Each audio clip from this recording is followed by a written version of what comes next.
Elle n'a rien à faire ici. Les femmes comme elle ne dépassent jamais l'entraînement. » Les mots la percutèrent comme une balle, plus tranchant que n'importe quelle arme que le sergent Elena Marquez avait jamais maniée. La voix venait du capitaine Duran, un officier décoré, respecté par la section. Sa remarque n'avait pas été murmurée à huis clos. Elle avait été lancée ouvertement, lors d'un rassemblement matinal, son ton empreint d'arrogance, ses yeux fixés sur elle, comme pour la défier de craquer. Les hommes autour d'eux bougèrent, mal à l'aise, certains ricanèrent, d'autres détournèrent le regard. Mais le mal était fait. Son mépris ne visait pas seulement Elena.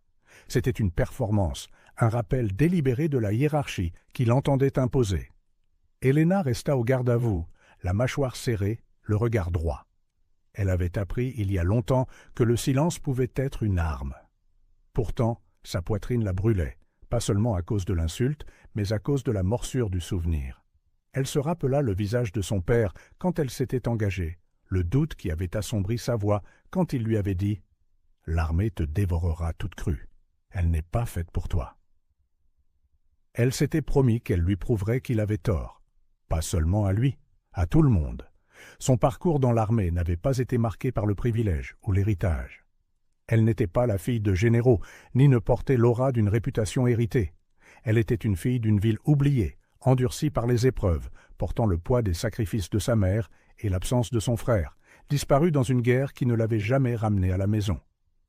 Les raisons de son engagement étaient ancrées dans sa chair, la loyauté, la survie et une faim insatiable de se forger sa propre place dans le monde. Mais maintenant, debout en formation, Elena sentait la force brute du doute peser sur elle, comme une botte sur sa poitrine. Le sourire narquois du capitaine Duran s'attarda alors qu'il passait, ses médailles scintillant sous le soleil du matin comme les arêtes vives du dédain. Il l'avait ciblée depuis le début, subtilement d'abord, avec des remarques condescendantes sur son endurance, des questions sur sa prise de décision, de petites humiliations masquées en entraînement. Maintenant, ce n'était plus subtil. Maintenant, c'était la guerre. Ce qu'il ne savait pas, ce que personne ne savait, c'est qu'Elena avait déjà survécu à des batailles qu'il ne pourrait jamais imaginer. À l'entraînement, elle avait été poussée jusqu'à ce que son corps tremble, sa peau déchirée par les ampoules, ses poumons en feu. Elle s'était effondrée, avait vomi, s'était évanouie, puis s'était relevée, chaque échec nourrissant l'étincelle tenace en elle. Elle avait affronté le ridicule de ses pairs qui pariaient contre son endurance. Elle avait enduré des nuits de solitude où seul le son de sa respiration lui rappelait qu'elle était encore en vie. À travers tout cela, elle ne s'était jamais rendue. Ce matin-là, quand le rassemblement prit fin, les chuchotements la suivirent, alors qu'elle se déplaçait. Certains soldats lui offrirent des hochements de tête sympathiques, d'autres l'évitèrent complètement, craignant la colère de se ranger de son côté. Elle se rendit sur le terrain d'entraînement, les poings serrés, son corps réclamant un exutoire pour la tempête qui l'habitait. Le sac de frappe frémit sous ses coups, la sueur coulant sur son front, chaque frappe portant le poids d'un vœu inexprimé. « Je ne craquerai pas, je ne le laisserai pas écrire mon histoire. » Pourtant, sous le feu, il y avait une douleur. Un soldat pouvait endurer la douleur physique, mais l'humiliation publique, être ouvertement rabaissé par un supérieur, était une blessure d'un autre genre. Cette nuit-là, allongée sur sa couchette à fixer le plafond, Elena rejoint la scène. Elle pensa à sa mère, qui nettoyait des bureaux la nuit pour qu'Elena puisse avoir une chance de faire quelque chose de plus grand. Elle pensa à son frère, dont le nom était gravé sur une pierre dans un cimetière militaire, tandis que son histoire était enterrée dans le silence. Et elle pensa à elle-même, non pas la soldate qu'on l'accusait d'être, mais celle qu'elle se battait chaque jour pour devenir. Elle murmura dans l'obscurité, « Ils ne me connaissent pas encore, mais ils me connaîtront. » Ce n'était pas une vantardise, c'était une promesse gravée dans son âme. Ce qu'Elena ne réalisait pas, c'est qu'au-delà du ridicule, au-delà des ombres d'un jugement injuste, son nom avait déjà été écrit là où même le capitaine Duran ne pourrait l'effacer. Caché dans des rapports classifiés, enfoui au plus profond des archives militaires, se trouvait la vérité sur ce qu'elle avait enduré et accompli. Et un jour prochain, quand ces pages feraient surface, elle changerait tout. Mais pour l'instant, la guerre qu'elle menait n'était pas dans les déserts ou les jungles de pays lointains. Elle était ici, dans les baraquements, sur les terrains d'entraînement, dans les couloirs silencieux où les chuchotements prospéraient. Et si elle devait survivre, elle aurait besoin de plus que de la force. Elle aurait besoin de patience, de ruse et de la volonté inébranlable de transformer l'humiliation en triomphe. Les semaines qui suivirent furent un test d'endurance, non pas musculaire, mais spirituel. L'ombre du capitaine Duran suivait Helena partout, son mépris aiguisé en frappe de précision conçue pour briser sa détermination. Pendant les exercices, il la pointait du doigt, hurlant sur ses erreurs plus fort que sur celles des autres. Quand elle excellait, il trouvait à redire sur le plus petit détail, sa voix dégoulinant de sarcasme.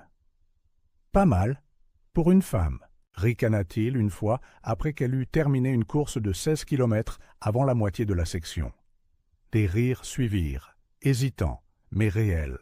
Chaque ricanement une nouvelle entaille dans son armure. Helena refusa de broncher. Extérieurement, elle était un mur. Regard concentré, voix ferme, discipline inébranlable. Mais intérieurement, chaque mot s'enfonçait profondément. La nuit, quand les baraquements se calmaient et que l'épuisement pesait sur ses os, elle rejouait les scènes, se demandant s'il avait raison, si l'uniforme qu'elle portait n'était rien de plus qu'un tissu emprunté sur un corps indigne. Et pourtant, chaque aube, elle se levait avant les autres, lassant ses bottes en silence, ses mains tremblant non pas de peur, mais de défi. Elle s'entraînait plus dur que quiconque, dépassant ses limites jusqu'à ce que sa vision se trouble et que ses muscles crient. Elle était déterminée à se forger un corps et un esprit si inflexibles que même la cruauté de Duran s'effondrerait contre eux. Un matin, lors d'exercices d'armement, le conflit atteignit son paroxysme. Helena assembla son fusil avec précision, ses doigts rapides et sûrs. Duran regardait, les yeux plissés. Quand elle termina avant plusieurs hommes, il s'approcha, souleva son arme et ricana. Il a l'air propre, mais voyons s'il tire. Sans prévenir, il démonta le fusil, éparpillant ses pièces sur le sol devant toute l'unité. « Remonte-le, plus vite, ou peut-être que c'est trop compliqué pour toi. » Sa poitrine la brûla alors que tous les yeux se tournaient envers elle. Pendant un bref instant, la honte la submergea. Il l'avait humiliée, lui avait arraché la dignité de sa compétence. Mais ensuite, quelque chose changea en elle. Elle s'agenouilla, les mains stables, et commença à remonter l'arme. Sa respiration était rythmée, les clics et les claquements du métal devenant un battement de tambour régulier. Elle ne regarda ni Duran, ni les soldats qui observaient. Elle se concentra uniquement sur l'arme et le vœu qui pulsait en elle. « Ma place est ici. » En un temps record, elle termina, se relevant, l'arme sécurisée. Le silence s'abattit sur le terrain d'entraînement. Même le sourire narquois de Duran vacilla une fraction de seconde. « La chance du débutant, » marmonna-t-il, bien que sa voix manquât de son tranchant habituel. Les hommes autour d'eux échangèrent des regards, certains cachant de petits hochements de tête respectueux. Helena n'avait pas dit un mot, pourtant son défi résonnait plus fort que n'importe quelle insulte qu'il aurait pu lancer. Cette nuit-là, cependant, le doute chuchotait encore dans son esprit. Les victoires à l'entraînement n'effaçaient pas le poids de son autorité. Il détenait le pouvoir, le grade, l'oreille des supérieurs. Elle n'était encore qu'une soldate luttant pour être reconnue dans un monde qui lui était hostile. Et s'il réussissait à l'enterrer sous son ridicule, et si son histoire se terminait non par un triomphe, mais par un renvoi discret, son nom oublié comme tant d'autres. C'est au cours d'une de ces nuits qu'une lettre de sa mère arriva. L'écriture était tremblante, les mots simples. « Mija, je sais que c'est dur, mais souviens-toi, tu n'es pas né pour être ordinaire. Ne les laisse pas te rabaisser. » Helena serra le papier contre sa poitrine, les larmes qu'elle avait refusé de verser coulant enfin. Les mots de sa mère ravivèrent quelque chose de féroce en elle. Elle ne se battait pas seulement pour elle-même. Elle portait les espoirs de sa famille, la mémoire de son frère, les rêves silencieux de chaque femme à qui l'on avait dit qu'elle n'était pas à la hauteur. À partir de cette nuit-là, Helena changea d'approche. Elle ne s'entraînait plus seulement pour prouver que Doran avait tort. Elle s'entraînait pour se prouver à elle-même qu'elle avait raison. Elle commença à remarquer les failles dans son armure, la façon dont son arrogance le rendait prévisible, la façon dont sa cruauté suscitait un ressentiment silencieux, même chez ceux qui riaient de ses blagues. Il régnait par la peur, non par le respect. Et la peur, réalisa-t-elle, pouvait être retournée contre lui. L'heure de la confrontation arriva plus tôt que prévu. Un exercice à balles réelles dans les collines, conçu pour simuler le combat, devint la scène où la guerre invisible entre eux éclaterait au grand jour. L'unité d'Helena était chargée de naviguer sur un terrain dangereux, de coordonner des manœuvres sous pression et de terminer la mission avec précision. Doran, comme toujours, planait comme un faucon, attendant qu'elle trébuche. Mais ce que ni lui ni les autres ne savaient, c'est qu'Helena avait étudié chaque carte, mémorisé chaque détail du terrain, et entraîné son endurance pour ce défi précis. Alors que l'opération commençait, les premières graines du changement germaient. Pour la première fois, Helena ne se contenterait pas de survivre à son examen minutieux. Elle l'affronterait. Et quand les collines résonneraient du poids de leur mission, elle montrerait non seulement à Doran, mais à tous ceux qui regardaient, qui elle était vraiment. Les collines étaient impitoyables. Les rochers saillaient comme des dents. La poussière se soulevait à chaque pas et l'air était rare, obligeant chaque respiration à ressembler à une bataille. L'exercice était destiné à simuler le chaos, des provisions limitées, des ordres changeants et la pression constante du temps. Pour Helena, c'était plus qu'un entraînement, c'était sa chance de graver sa vérité dans le sol.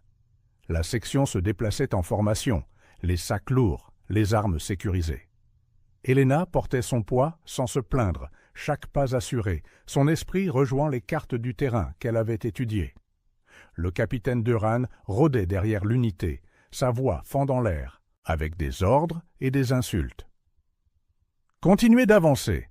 Marquez, ne nous ralentis pas, ce n'est pas un terrain de parade. » Son ton était moqueur, mais Helena l'ignora. Elle avait appris que ces mots n'avaient de pouvoir que si elle leur en donnait. À mi-chemin de l'ascension, la catastrophe frappa. Un simple soldat glissa, dévalant une pente, sa cheville se tordant avec un craquement écœurant. La douleur jaillit de ses cris, la panique se propagea dans la formation. L'infirmier se précipita, mais le terrain rendait tout mouvement rapide impossible. Doran aboya aux autres de continuer, les yeux durs. « On ne s'arrête pas pour la faiblesse. Laissez-le, il sera évacué plus tard. » Helena se figea. Le soldat avait à peine 18 ans, fraîchement sorti de l'entraînement, son visage tordu par l'agonie. Elle se souvint de son frère, de la façon dont il avait un jour écrit à la maison au sujet de camarades, laissés derrière dans le brouillard de la guerre, des noms effacés, parce que quelqu'un les avait jugés sacrifiables. Quelque chose en elle se brisa. Elle bougea avant de réfléchir, se laissant tomber aux côtés du soldat, évaluant sa blessure. « Il ne peut pas marcher, » dit-elle fermement. « Si nous le laissons, son état s'aggravera avant même que l'évacuation ne puisse l'atteindre. » Le regard de Doran la brûla. « C'est un ordre, Marquez. Avancez. » Pour la première fois, Helena le regarda dans les yeux. Sa voix était calme, mais inflexible. « Respectueusement, mon capitaine, si je le laisse ici, c'est comme signer son arrêt de mort. Je ne ferai pas ça. » Des exclamations parcoururent la section. Elle l'avait défié ouvertement. Le visage de Doran se crispa, la rage étincelant dans ses yeux. Mais avant qu'il ne puisse la déchaîner, Helena passa le bras du soldat blessé sur ses épaules, soutenant son poids. Elle était plus petite que la plupart des hommes de l'unité, mais une force née d'un entraînement acharné déferla dans ses muscles. Pas à pas, elle le porta, refusant de laisser ses cris ralentir son rythme. La section hésita, déchirée entre l'autorité de Doran et le spectacle indéniable qui se déroulait sous leurs yeux. Lentement, sans un mot, un changement commença. Des soldats ajustèrent la formation autour d'Helena, la couvrant alors qu'elle avançait avec son camarade blessé. Doran cria, mais le vent sembla emporter sa fureur, ne laissant que la vision du défi d'une femme se transformant en leadership. Lorsqu'ils atteignirent le point de contrôle, Le corps d'Helena tremblait d'épuisement, la sueur trempant son uniforme, mais elle se tenait droite tandis que l'infirmier sécurisait le soldat pour l'évacuation. Le silence s'installa sur l'unité. Même ceux qui avaient autrefois ri des remarques de Durham regardèrent de maintenant Helena avec autre chose, du respect, brut et sans filtre. Durham, cependant, n'en avait pas fini. Son orgueil avait été blessé, et l'arrogance ne se rend jamais silencieusement. Ce soir-là, alors que l'unité se rassemblait pour le débriefing, il transforma l'exercice en une scène d'humiliation. « Ce que Marquez a fait aujourd'hui était imprudent, » déclara-t-il, sa voix tonitruante. « Elle a mis en danger la mission en donnant la priorité à un seul soldat plutôt qu'à l'unité.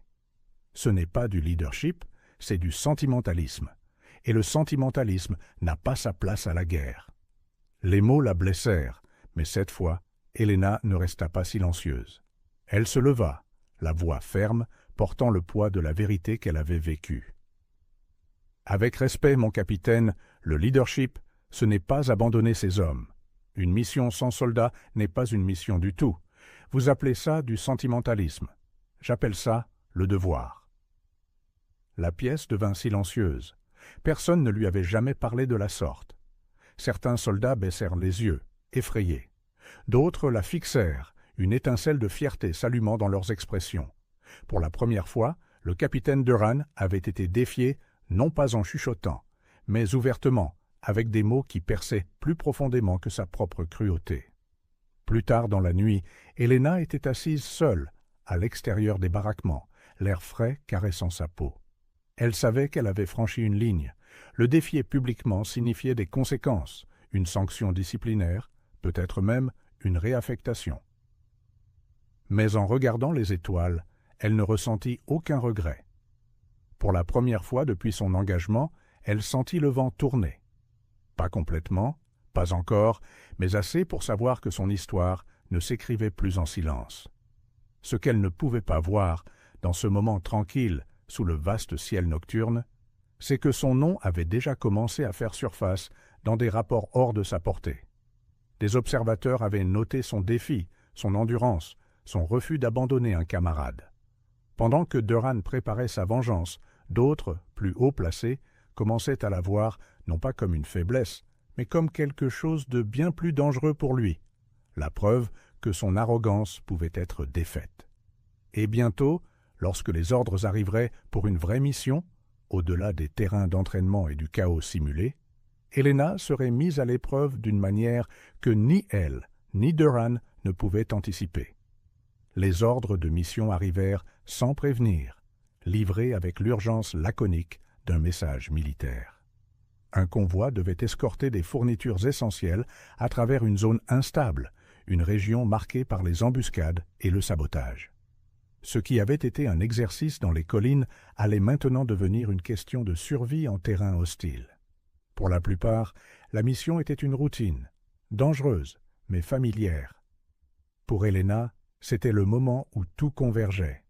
Les mois de ridicule, les nuits de larmes silencieuses, le vœu murmuré dans l'obscurité. Le capitaine Durham dirigeait l'opération, son arrogance plus aiguisée que jamais, bien qu'elle soit maintenant teintée d'un certain malaise. Il n'avait pas oublié le défi d'Helena pendant l'exercice. Pour lui, sa présence était une épine qu'il avait l'intention d'arracher au premier signe de faiblesse. Alors que l'unité se préparait, sa voix trancha l'assemblée. Cette mission exige de la discipline, pas de sentimentalisme. Quiconque nous ralentit devient un fardeau. Ses yeux se fixèrent sur Helena en disant cela. Le message était sans équivoque. Le convoi partit à l'aube, les véhicules blindés rampant sur des routes de terre bordées de falaises déchiquetées. La poussière s'élevait derrière eux, la visibilité était faible, chaque ombre une menace potentielle. Helena était à l'arrière, son fusil stable, les sens aiguisés. L'air vibrait de tension, chaque soldat attentif à la possibilité tacite d'une attaque. Elle survint sans crier gare. Un tonnerre d'explosions déchira l'air, le véhicule de tête englouti par les flammes. Des tirs éclatèrent depuis les crêtes environnantes, les balles pleuvant comme de la grêle. Le convoi se dispersa, les soldats plongeant pour se mettre à l'abri, le chaos déchirant la formation. L'entraînement d'Helena prit le dessus, l'instinct et la discipline guidant ses mouvements. Elle sauta du véhicule, traînant avec elle un camarade abasourdi, ripostant par des rafales régulières. Le monde se réduisit à la fumée, aux cris, au goût métallique du sang dans l'air. À travers la brume, elle vit Doran hurler des ordres, sa voix peinant à percer le chaos. Mais ses commandements étaient fragmentés, ses mouvements incertains, les soldats se dispersant sans cohésion. Ce fut Helena qui vit l'ouverture, le flanc faible où le feu ennemi clouait le convoi au sol.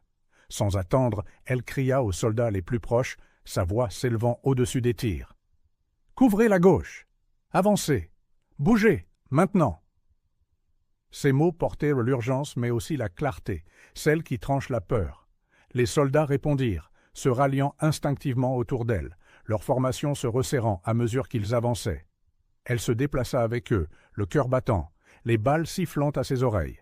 Quand un autre soldat se figea, la terreur paralysant son corps, Helena le poussa en avant, se plaçant entre lui et la ligne de tir. Elle tira jusqu'à ce que son chargeur soit vide, rechargea en quelques secondes, le rythme de la survie vibrant dans ses veines.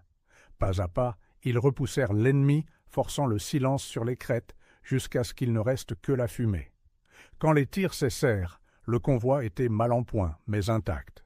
Les pertes avaient été minimisées, les fournitures sécurisées, la mission sauvée. Et bien que Doran se tint à l'avant, essayant de reprendre son autorité, la vérité se lisait dans les yeux des soldats. Ils avaient suivi Helena. Pas sa voix, pas ses ordres, les siens. De retour au camp, pendant le débriefing, la fureur de Doran brûlait plus fort que le soleil du désert. Il l'accuse d'insubordination, d'avoir outrepassé ses droits, d'avoir mis en péril la chaîne de commandement. Ses mots fusaient, désespérés de réaffirmer sa domination. « Ce n'est pas votre armée, Marquez, » cracha-t-il. « Vous ne prenez pas les décisions. » Mais avant qu'Helena ne puisse répondre, une autre voix intervint.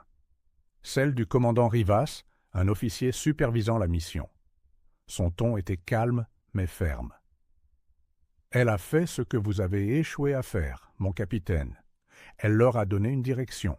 Elle les a gardés en vie. » Ces mots firent taire la pièce, tranchant l'autorité de Doran avec une finalité brutale. Pour Helena, ce fut un moment de justification, bien qu'elle restât calme. Elle ne jubila pas, ne sourit pas narquoisement. Elle se contenta de croiser le regard de Doran avec des yeux fermes, sachant que le vent avait tourné. Pourtant, au fond d'elle, l'émotion montait. Le soulagement, la fierté et la douleur sourde de savoir que son combat n'était pas encore terminé. La reconnaissance avait commencé, mais la justice était encore incomplète. Cette nuit-là, alors qu'elle était assise sur sa couchette, la nouvelle se répandit rapidement. Les soldats chuchotaient son courage, son leadership, la façon dont elle s'était tenue debout quand d'autres avaient reflanché. Certains s'approchèrent d'elle discrètement, la remerciant, le respect dans les yeux. Pour la première fois, Helena sentit le poids de son vœu s'alléger. Pas entièrement, mais assez pour respirer librement. Ce qu'elle ne savait pas, c'est que les rapports de la mission, rédigés en détail dans des documents classifiés, portaient son nom.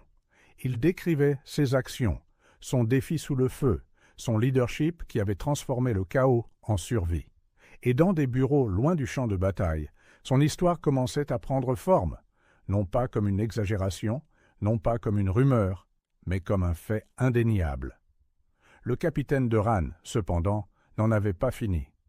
Humilié, son orgueil déchiré, il nourrissait sa colère en silence. Il ne pouvait pas effacer la vérité, mais il pouvait encore faire de sa vie un champ de bataille. Helena le savait, et elle savait aussi que la confrontation finale entre eux n'avait pas encore eu lieu. Une confrontation qui déciderait non seulement de sa place dans la section, mais aussi de son héritage dans l'armée elle-même. Les jours qui suivirent la mission furent lourds de silence. Les félicitations officielles étaient en attente, les chuchotements remplissaient les baraquements, et pourtant la présence du capitaine Doran planait comme un orage refusant d'éclater. Il évitait maintenant les insultes ouvertes, mais ses yeux racontaient l'histoire, brûlant du besoin de reprendre ce qu'il croyait être son autorité. Pour Helena, le silence était pire que ses railleries. Elle savait que quelque chose se préparait. Cela arriva lors d'une revue formelle. La section était rassemblée en tenue de cérémonie, les bottes cirées, les uniformes impeccables. Des officiers du haut commandement étaient présents, leurs visages impassibles, alors que les rapports de la mission étaient lus à voix haute. Helena se tenait parmi ses camarades, le pouls régulier, bien que ses mains se serraient derrière son dos. Elle était prête à être reconnue, ou à une nouvelle tentative d'humiliation. Peut-être les deux. Le rapport se termina et le commandant Rivas s'avança. Ses mots étaient mesurés, délibérés. En examinant les actions menées lors de l'embuscade du convoi, nous avons identifié une conduite qui illustre le courage, le leadership et le devoir sous le feu. Il marqua une pause, son regard balayant les soldats. Cette conduite a été démontrée par le sergent Elena Marquez. L'atmosphère dans la pièce changea. Les têtes se tournèrent vers elle, certaines les yeux écarquillés, d'autres fières, d'autres stupéfaites. Helena retint son souffle, bien que son visage restât impassible. Les mots la submergèrent comme une marée qu'elle avait attendue toute sa vie. Mais le moment n'était pas terminé. Durant s'avança brusquement, la voix tendue par une fureur contenue. « Avec respect, mon commandant, ses actions relevaient de l'insubordination. Elle a défié le commandement en plein combat. Si nous récompensons le défi, nous sapons la structure même qui maintient cette armée en vie. » Son ton était tranchant, mais en dessous se cachait le désespoir, le son d'un homme s'accrochant à un pouvoir qui lui glissait entre les doigts. Le commandant le considéra froidement. « Ce qui sape l'armée, mon capitaine, c'est la négligence et l'orgueil. Le dossier montre que sans l'initiative du sergent Marquez, les pertes auraient été sévères. Elle n'a pas défié le commandement, elle a comblé le vide, laissé par un mauvais commandement. » Les mots frappèrent comme un marteau. La pièce retint son souffle. Le visage de Durant pâlit, ses lèvres se pressèrent en une ligne fine, mais il ne dit plus rien. Dans ce silence, la vérité était indéniable. Son arrogance avait été exposée. Quand le rassemblement prit fin, les soldats s'approchèrent d'Helena un par un. Certains lui tapèrent sur l'épaule, d'autres offrirent des mots discrets. « Bien joué. On te suivrait n'importe où. » Pour la première fois, le respect n'était pas chuchoté dans l'ombre. Il était exprimé ouvertement, librement. Durant se tenait seul, sa présence autrefois imposante réduite à une coquille vide. Cette nuit-là, Helena marcha seule sous les étoiles, l'air frais caressant sa peau. Pour la première fois depuis son engagement, le poids de l'humiliation, du doute et du ridicule semblait plus léger. Elle pensa à sa mère, dont la lettre était toujours pliée dans sa poche. Elle pensa à son frère, dont le sacrifice murmurait dans le silence. Et elle pensa à elle-même, non pas comme la soldate moquée et mise en doute, mais comme la leader qu'elle s'était battue pour devenir. Son histoire, autrefois rejetée comme une exagération, vivait maintenant dans des rapports classifiés, dans les voix de ceux qui l'avaient vue se tenir debout quand d'autres avaient flanché. Ce n'était plus seulement son combat, c'était la preuve que la justice, bien que retardée, pouvait être reconquise. La preuve que l'arrogance pouvait être humiliée. La preuve que ceux qui sont sous-estimés peuvent s'élever. Helena murmura dans la nuit, les mêmes mots qu'elle avait autrefois prononcés avec défi, maintenant façonnés par le triomphe. « Ils ne me connaissent pas encore, mais ils me connaîtront. » Et cette fois, elle le savait. Ils la connaissaient déjà. Merci d'avoir regardé. Si vous avez aimé cette vidéo, vous pouvez vous abonner pour voir d'autres histoires incroyables comme celle-ci.